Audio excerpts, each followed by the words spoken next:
Ky robot u gjunjëzua në tokë dhe filloi t'i lepinte këpucët burrit që kishte ardhur për ta blerë. Çifti u habit nga kjo skenë dhe bleu menjëherë robotin me inteligjencë artificiale. Puna e parë e robotit ishte të priste barin, gjë që e bëri shpejt dhe shumë mirë. Më pas, në mbrëmje, ai u gatuante edhe darkën. Por puna e këtij roboti nuk kufizohej vetëm kaq.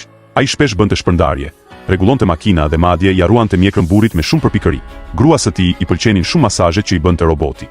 Një ditë gruaja po mërzitej dhe, për shaka, nisi të bisedonte me robotin. Ajo e pyeti nëse mund të pinte edhe alkool. Sapo e dëgjoi këtë, roboti e piu të gjithë shishen pa hezitim dhe u shkurtua nga qarku. Me kalimin e kohës, miqësia mes gruas dhe robotit u bë gjithnjë më e ngushtë, ndërsa burri i shikonte të gjitha në heshtje. Një ditë, ai i tha qartë robotit të qëndronte larg gruas së tij. Por roboti përkundrazi filloi të fliste keq për të te gruaja. Kjo shkaktoi një zënk të madhe në shtëpi dhe gruaja u largua për disa ditë. Burri u ndje disi i lehtësuar, por kthesa e vërtet erdhi më pas, kur u zbulua se në të vërtetë roboti nuk ishte interesuar për gruan, por për burrin e saj.